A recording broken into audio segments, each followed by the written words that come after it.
सभी प्यारे बच्चों को मेरा नमस्कार। आपका अपना यूट्यूब चैनल एल के मीना पे सभी का स्वागत है। तो प्यारे बच्चों, आज की वर्कशीट हमारी शिक्षा निदेशालय की तरफ से दी जाने वाली कार्यपत्र संख्या 89, विषय हमारा हिंदी। इसमें हम कबीर की साखियाँ हैं उसी पाठ का अध्ययन करेंगे और ये कक्षा 9 की वर्कशीट है।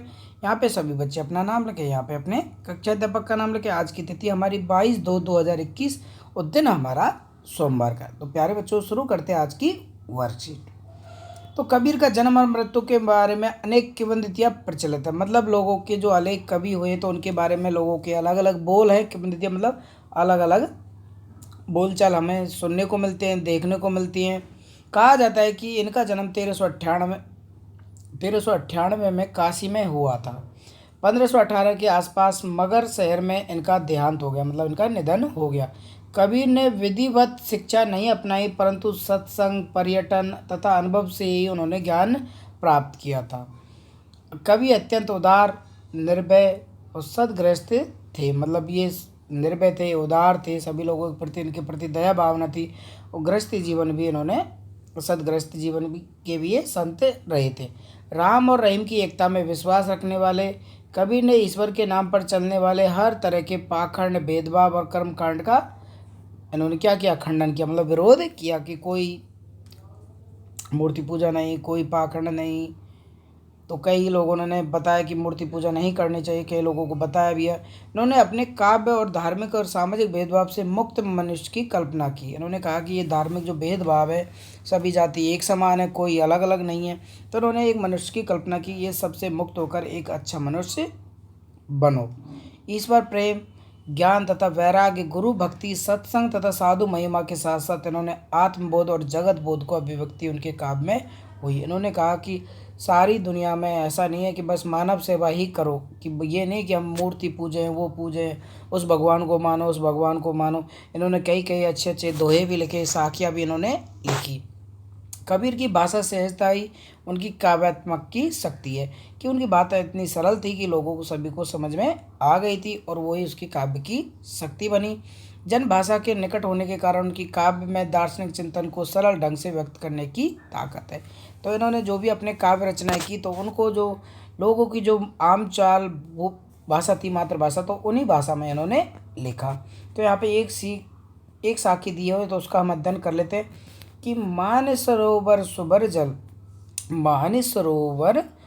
जल हंसा केली कराही, मुक्ता फल मुक्ता चुगे अब उड़ी अनत न जाई। तो इससे क्या है, कबीरदास जी ने इस दोहे में यह बताया है कि मुक्ति का मार्ग केवल हमें प्रभु भक्ति में ही मिल सकता है और उससे ही हमें परम आनंद की प्राप्ति होगी।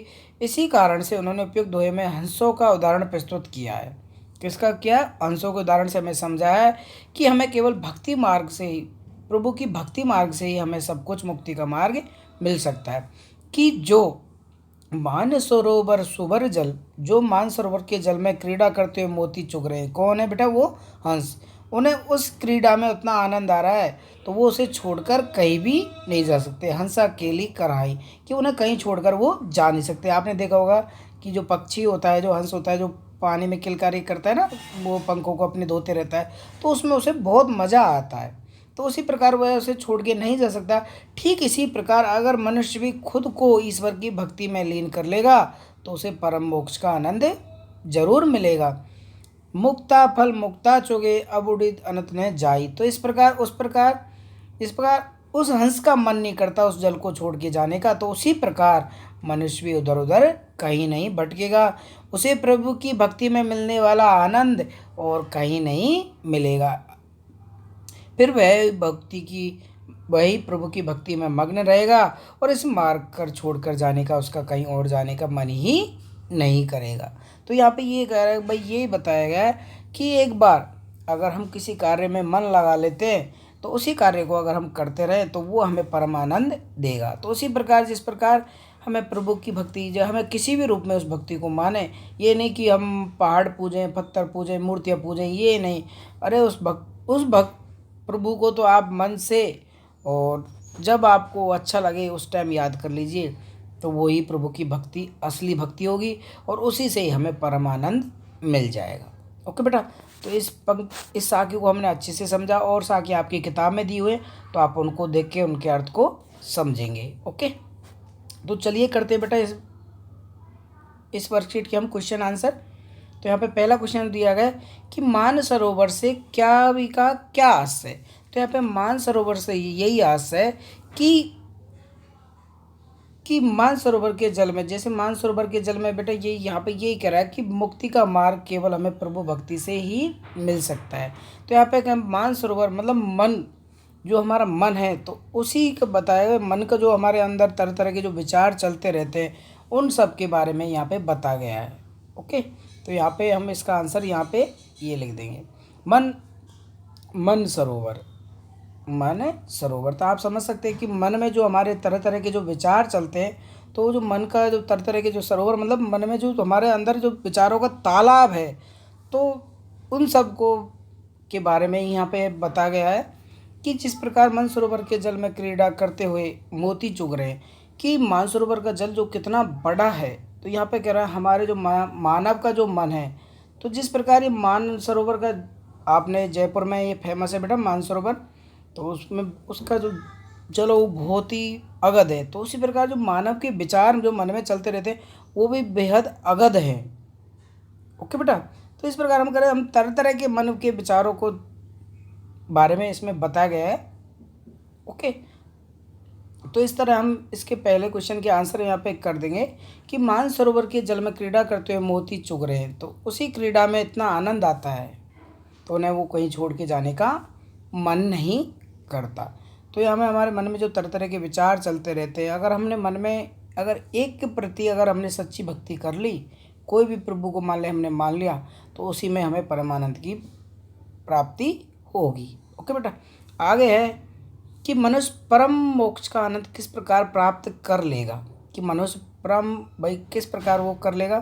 तो यहाँ पे हमें दूसरे क्वेश्चन में दिया गया है आंसर, तो इसका आंसर हम करेंगे यहाँ पे। ठीक इसी प्रकार अगर मनुष्य ने भी खुद को ईश्वर की भक्ति में लीन कर लिया तो उसे परम मोक्ष का आनंद मिल जाएगा। ओके बेटा, तो इस प्रकार हम इसके दूसरे क्वेश्चन में ये आंसर कर लेंगे। मुक्ति का मार्ग हमें किस प्रकार प्राप्त हो सकता है। अब यहाँ पे यही कहा है भाई, मुक्ति का मार्ग हमें किस प्रकार हो सकता है। तो देखो, प्रभु की भक्ति में मिलने वाला आनंद हमें कहीं और नहीं मिल सकता, और इससे हमें मुक्ति का आनंद मिल सकता है किस प्रकार, कि हमें किसी एक प्रभु की भक्ति कर लेने से ही हम, अगर हमने जैसे कृष्ण को माना तो कृष्ण सही, राम को माना तो राम को सही, विष्णु को माना तो विष्णु को सही, कोई अल्लाह को मानता है तो अल्लाह को सही। तो हम बस एक के प्रति अगर हम लीन हो गए उसकी भक्ति में, तो हमें परम मोक्ष आनंद की प्राप्ति मिल सकती है, और हमारा ध्यान कहीं और नहीं भटकेगा, और उसे प्रभु की भक्ति में मिलने वाला ना आनंद भी उसे कहीं नहीं मिलेगा। तो फिर प्रभु की भक्ति में ही मग्न उसका रहेगा, इस मार्ग को छोड़कर जाने का उसका मन कहीं पे ही नहीं करेगा। तो इसमें भी हम तीसरे क्वेश्चन में अपने मन अनुसार और अपनी मातृभाषा के अनुसार इसका आंसर आप कर सकते हैं। ओके बेटा, तो जो ये हमारा अर्थ यहाँ पे दिया गया है, तो इसमें से आप छाट के अपने मन से भी आप आंसर कर सकते हैं, ऐसी कोई दिक्कत वाली बात नहीं है, आपको नंबर पूरे मिलेंगे। ओके बेटा, तो इस प्रकार आपकी ये वर्कशीट कंप्लीट होती है। तो सभी प्यारे बच्चे इसे अच्छे से अपनी नोटबुक में नोट करेंगे और अपने टीचर से चेक करवाएंगे। Thank you.